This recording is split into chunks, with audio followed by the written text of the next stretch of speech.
शिवसेना नेता संजय राउत ने बागियों को जिंदा लाश कहने वाले बयान पर अब सफाई दी है। जिंदा लाश वाले शब्द मेरे नहीं बल्कि राम मनोहर लोहिया के हैं। 40-40 साल तक पार्टी में रहने वाले भाग जाते हैं, उनका जमीर ही मर जाता है। संजय राउत फिलहाल इस बयान पर सफाई देते हुए ये कह रहे हैं, मैंने किसी की भावना को ठेस नहीं पहुंचाई है, मैंने सिर्फ सत्य कहा है।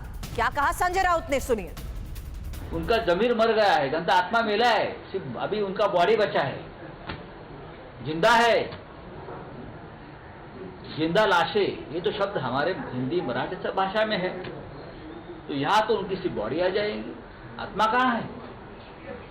उनका आत्मा मर चुका है। मैंने एक भाषण ट्वीट किया गुलाबराव पाटिल का, देख लीजिए। वो खुद बोल रहा है बाप बदलने की भाषा। जो लोग बाप बदलते हैं उस बारे में उसने जो एक वक्तव्य किया है वो बहुत ही मार्गदर्शक है। वहां जो बैठे हैं गुवाहाटी में, उन सभी के लिए गुलाब पाटिल का जो मैंने एक स्पीच ट्वीट किया है वो बहुत ही मार्गदर्शक है।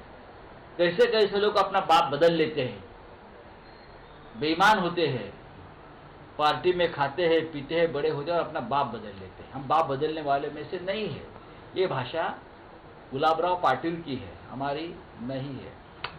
और फिर एक बार मैं कहता हूं, जो लोग 40-40 साल से पार्टी में रहते हैं और भाग जाते हैं, उनका जमीर मर गया, आत्मा मर गया है, तो क्या बचता है? जिंदा लाश। जिंदा लाश, जिंदा कौमें, ये शब्द राम मनोहर लोहिया साहब का है। जिंदा कौमें 5 साल तक इंतजार नहीं करती, ये किसने कहा है? ये राम मनोहर लोहिया ने कहा है। तो ये शब्द नया नहीं है महाराष्ट्र और देश के लिए। तो शिवसेना के बागी विधायकों पर करारा हमला बोलते हुए नजर आ रहे हैं संजय राउत और कह रहे हैं कि इन सभी की आत्मा मर चुकी है। संजय राउत ने आज जिंदा लाश वाले जिस बयान पर सफाई दी है, अब आपको उनका वो बयान भी सुनाते हैं जो 25 जून को संजय राउत ने दिया था। और इसके बाद से संजय राउत की हर तरफ आलोचना हो रही है। 40 लोक तिकडे आहेत ना, ही जिवंत प्रेत आहेत, लक्षात घ्या। हे मुर्दे आहेत, त्यांच्या बॉड्या इकडे येणार आहेत, त्यांचा आत्मा मेलेला आहे, लटपटतायत तिकडे। हे 40 लोक जेव्हा उतरतील तेव्हा ते जिवंत नसतील मनाने। त्यांना माहिती आहे इथे की जी आग पेटलेली आहे, या आगीमध्ये काय होऊ शकतं।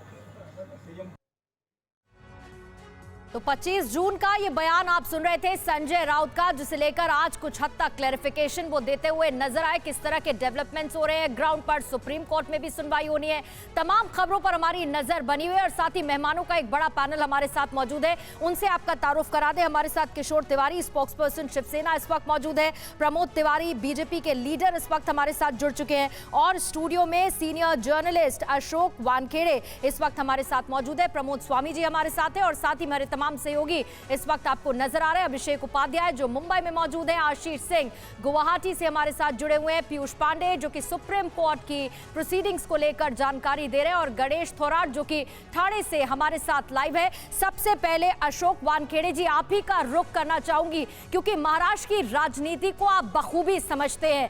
जिस तरह से शुरुआत हुई इस पूरे सियासी घटनाक्रम की, कौन असली शिवसैनिक, बागी होते विधायक, नकली शिवसैनिक, असली शिवसैनिक, और अब जिंदा लाशों तक बात आ पहुंची है। महाराष्ट्र की सियासत को आप इस वक्त कैसे पढ़ पा रहे हैं और किस बात की संभावना आपको ज्यादा नजर आती है कि आगे होगा क्या?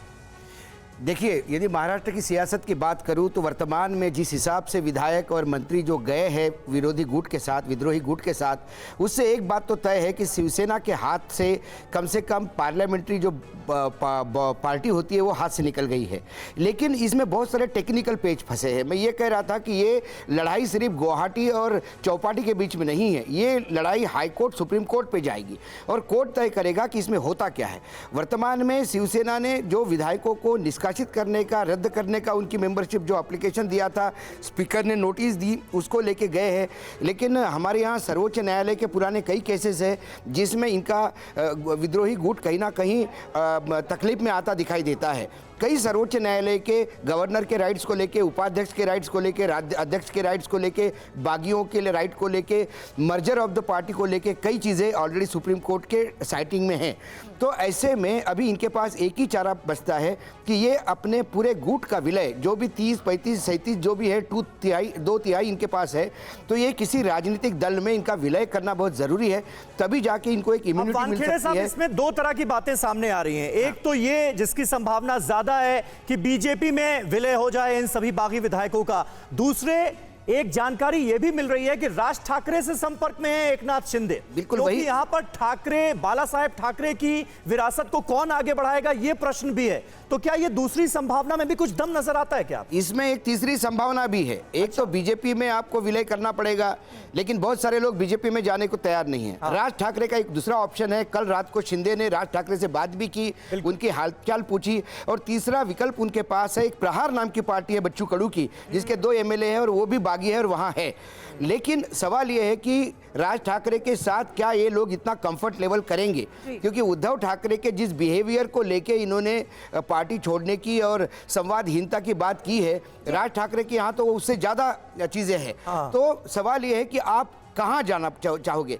जो मेरी सूचना है, बहुत सारे लोग राज के साथ जाने के लिए रेडी नहीं हैं। मुझे लगता है कि घूम फिरा के यदि बच्चू कडू का एक रहा तो फिर वहाँ हिंदुत्व और बाकी सारी चीज़ें क्या करेंगे। लेकिन हिंदुत्व ये कहने की बात है, हिंदुत्व का कोई प्लैंक नहीं है। यही एकनाथ शिंदे बीजेपी से अलग क्यों नहीं होते करके इस्तीफा दे चुके थे 2014 में बीजेपी को गाली देते हुए। तो ये हिंदुत्व वगैरह सब कहने की बात है वर्तमान में जो अपन इतने साल से जो सत्ता में रहते हुए कमाया, उसको बचाने का, ईडी के प्रकोप से बचाने का वक्त अशोक जी अभी आ चुका है। लेकिन इस बीच एक बयान को लेकर अभी संजय राउत ने थोड़ी देर पहले क्लेरिफिकेशन दी है, और बड़ी खबर भी हमारे पास है कि राउत के जिंदा लाश वाले बयान पर अब एकनाथ शिंदे ने पलटवार किया है। कहा है कि दाऊद से संबंध रखने वाले बाला साहब के समर्थक कैसे हो सकते हैं। दाऊद ने विस्फोट में निर्दोष मुंबईकरों को मार डाला था और शिवसेना को बचाने के लिए मर भी जाएं तो भी चलेगा। अभिषेक उपाध्याय इस वक्त मुंबई से हमारे साथ हैं। अभिषेक, इस बयानबाजी के बीच सबसे बड़ा सवाल इस वक्त ये उठ रखा है कि किस विकल्प पर अगला कदम उठाता है शिंदे गुट। सवाल ये बना हुआ है कि क्या वाकई अब विलय को लेकर फैसला होने भी जरूरी है, क्योंकि इन बागी विधायकों की इंडिविजुअल आइडेंटिटी के आधार पर कुछ भी संभव नहीं। पूर्णिमा, ये सारी चीज़ें अभी तब तक के लिए ऑन होल्ड हैं जब तक कि सुप्रीम कोर्ट का रुख नहीं आ जाता है। सारे डेवलपमेंट, इनफैक्ट राजभवन से जो डेवलपमेंट हमको संभावित थे कि जो डेवलपमेंट होंगे, या शिंदे ग्रुप की ओर से जो राजभवन की ओर अप्रोच किया जाएगा, इन सब को पुट ऑन होल्ड किया गया है। सारी निगाहें हैं सुप्रीम कोर्ट क्या आदेश देता है, सुप्रीम कोर्ट का आदेश कब तक आता है, चूंकि जाहिर सी बात है नोटिस जारी होगी, दूसरे पक्ष से भी जवाब मांगा जाएगा, तो उस पर डिपेंड है सारी चीज़ें। और इस बीच में गुवाहाटी में जो विधायक हैं, शिंदे गुट के विधायक हैं, हमारी जानकारी ये है कि उनको पूरा स्ट्रक्चर, उनके साथ में जो बैठक हुई है एकनाथ शिंदे की, उसमें उनको क्लियर कर दिया गया है कि सरकार किस तरह से बनानी है, और उस सरकार का एक जो प्रारूप होगा अस्थायी तौर पर, वो कैसे होगा, क्या होगा, उनको क्लियर किया गया ताकि उनके दिमाग में कोई कंफ्यूजन ना रहे। एकनाथ शिंदे ने विधायकों को कहा है कि सरकार हमारी बन रही है, और उन्होंने सरकार बनाने के विकल्प भी बताए हैं कि किस तरह से सरकार हमारी बनेगी।